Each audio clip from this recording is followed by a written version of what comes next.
বন্ধুরা, হাতে সময় খুব কম রয়েছে, এদিকে খুব সুস্বাদু ও চটপটা একটা খাবারও বানিয়ে নিতে ইচ্ছে করছে, যেটা 5 মিনিটে তৈরিও হয়ে যাবে আর এক থালা গরম ভাত নিমেষে শেষও হয়ে যাবে ওই একই আইটেম দিয়ে।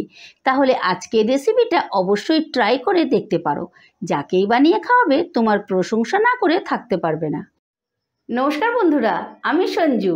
আজকের রেসিপি কুমড়োর ভর্তা, আর সঙ্গে থাকছে অনেক টিপস অ্যান্ড ট্রিক্স।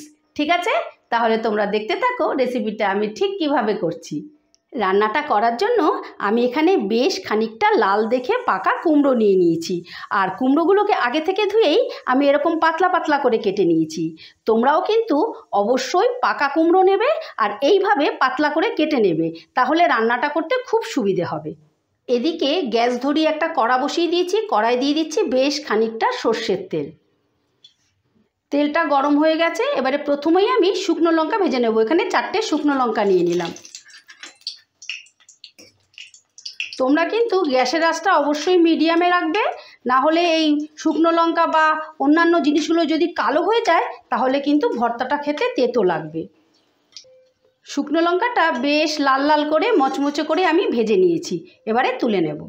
এবারে ভেজে নেব রসুন। এখানে আমি 10-12টা রসুনের কোয়া নিয়েছি। একই সঙ্গে ভেজে নিচ্ছি কাঁচা লঙ্কা, 4টে চেরা কাঁচা লঙ্কা নিলাম। আমি এখানে শুকনো লঙ্কা কাঁচা লঙ্কা দুটোই নিয়েছি। তোমরা ঝালটা যেরকম পছন্দ করবে সেরকম নিও। তোমাদের যদি ঝালটা কম নিতে ইচ্ছে হয় তাহলে অবশ্যই তোমরা পরিমাণটাও কমিয়ে দেবে। রসুনটা লঙ্কাটাও আমি বেশ ভালো করে নরম করে ভেজে নেব। কাঁচা লঙ্কা রসুনগুলো আমি বেশ লাল লাল করে ভেজে নিয়েছি, এবারে এগুলোকে আমি তুলে ফেলব। এবারে ওই তেলেই আমি ভেজে নিচ্ছি বেশ খানিকটা পেঁয়াজ। এখানে আমি বড় সাইজের 3টে পেঁয়াজকে এভাবে কুচিয়ে নিয়েছি। পেঁয়াজটা তাড়াতাড়ি ভাজা হওয়ার জন্য দিয়ে দিলাম অল্প একটু নুন। এবারে গ্যাসের আঁচটা মিডিয়ামে রেখে আমি পেঁয়াজটাকে লাল লাল করে ভেজে নেব। এই ভর্তায় কিন্তু পেঁয়াজটা একটু বেশি লাগে, একটু পেঁয়াজ বেশি দিলে খেতে খুব ভালো লাগবে। পেঁয়াজগুলোকে আমি বেশ লাল লাল করে ভেজে নিয়েছি, এবারে পেঁয়াজগুলোকে তুলে নেব। এবারে গ্যাসের আঁচটা বাড়িয়ে নিয়ে ওই তেলে আমি ভেজে নিচ্ছি কেটে রাখা কুমড়োগুলো। দিয়ে দিলাম অল্প একটু নুন, দিয়ে দিচ্ছি অল্প একটু হলুদ। এবারে নুন হলুদ দিয়ে কুমড়োটা বেশ লাল লাল করে ভেজে নেব। আর বন্ধুরা, তোমরা তো বিভিন্ন ধরনের ভর্তা খেয়েছো, কুমড়োর ভর্তাও অবশ্যই খেয়েছো, কিন্তু আমি আজকে যে প্রসেসে করছি এই প্রসেসে একবার হলেও তোমরা ভর্তাটা তৈরি করে খেও। মানে এতটাই সুস্বাদু যে এক থালা ভাত তোমাদের নিমেষেই শেষ হয়ে যাবে। রেসিপিটা দেখে তোমাদের ভালো লেগে থাকলে ছোট্ট একটা কমেন্ট করে দিও, আর লাইক শেয়ার করার অনুরোধও রইল। কুমড়োটা বেশ সময় নিয়ে আমি লাল লাল করে ভেজে নিয়েছি। কুমড়োটা ভাজা হয়ে গেছে, এবারে তুলে ফেলবো। এবারে সমস্তটা ঠান্ডা করে নিয়ে প্রথমে আমি লঙ্কা রসুন আর পেঁয়াজটাকে ভালো করে মেখে নেব। দিয়ে দিচ্ছি অল্প একটু নুন।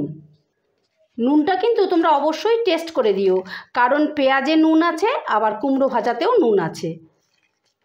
বন্ধুরা, এই ভর্তাটা যখন তোমরা করবে তখন একটু বেশি করেই করবে, না হলে শেষে গিয়ে দেখবে যে কম পড়ে গেছে। এতটাই টেস্টি হয়। ভালো করে মেখে নিয়েছি, এবারে কুমড়োটাকে ভালো করে মেখে নেব।